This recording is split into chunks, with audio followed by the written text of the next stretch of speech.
Guys, deluded. YouTube's Lucas Torreira. I'm back again. Obviously, Vlad Dragomir is finally, well, he's yet to officially confirm his next move on his official channels. But if those have seen the emerging reports, I know DiMarzio's tweeted about it, and every other Italian-based journalist has touched on it. It's not the most groundbreaking of stories.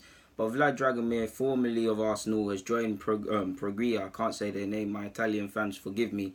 He's moved to it. He's moved to the Italian side in Seria B, Italian second division, and you could say it's a bit surprising, but you could also say it's not. I say it's a bit surprising because his agent said they're still in talks with Arsenal after the season. It's a bit of pill to swallow for me personally because since he's arrived in 2015, you guys know I've rated him.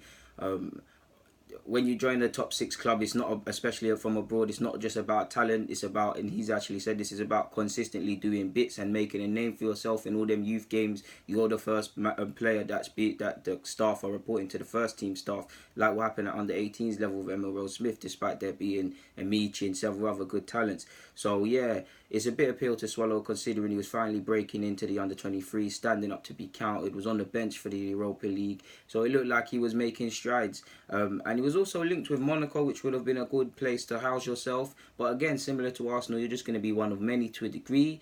He was linked with Bologna. He was linked with a couple good sides, to be fair, a couple of Italian sides. And he's elected to join Perugia. What they've promised him, I don't know. All I can do is assume, and no disrespect to their supporters or the club, but obviously they're a smaller side than Arsenal, than Monaco and things like that, so he'll have more chances. He'll be one of the players that are worshipped, that felt like a god, a player that could feel real important, similar to Jack Wilshere. He plays like Jack Wilshere a tiny bit, not completely, but a tiny bit.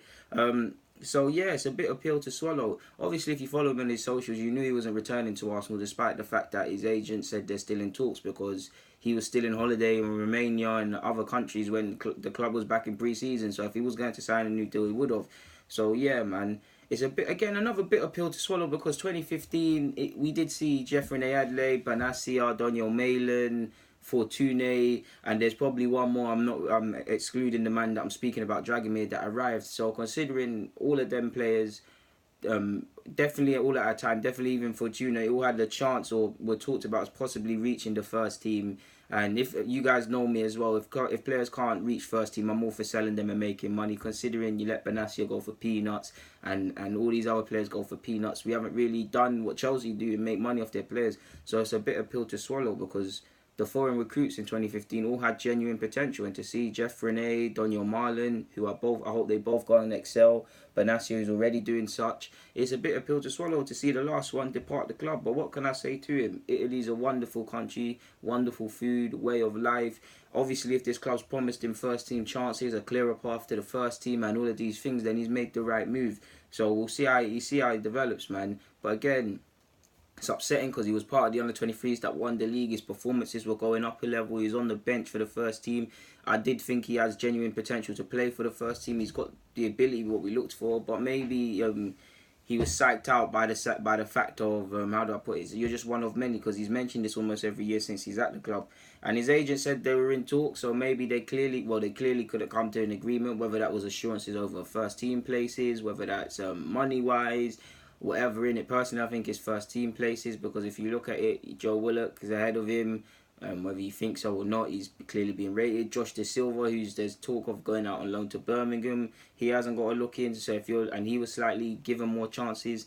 So if you look at that, then you'd probably think, oh, okay, maybe Arsenal's not the place to renew my contract. Let me go somewhere else. To which I actually can't fault him on that, and I'd wish more kids did that. Because no disrespect to Joe Willock, because I rate him a lot, but on the basis of the chances he's been getting, if I'm Ben Chafe, if I'm Jay De Silva, if I'm Dragomir, which he's done, if I'm a couple others, I'm considering my future. Obviously, I'm all fine for my place, but I'd consider my future, to be honest with you, if I'm not going to get a look in, to be fair with you. So yeah, man.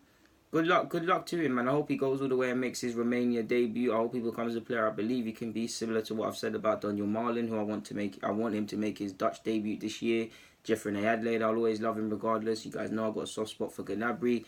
It's just a shame that this club are planting crops and never get to taste it. It's just a shame that this club is selling players for peanuts consistently, despite the fact that they're claiming the club, well, Kroenke only cares about money. Surely if you care about money, you would ensure the players develop to the best of their ability so they can be sold for the highest penny. But what do I know about football, hey people? Guys, deluded, get in the comments, subscribe, and do the rest. Good luck and goodbye, Vlad Dragomir. And this will be the last time I speak about you because there's no need to. But yeah, I'm out.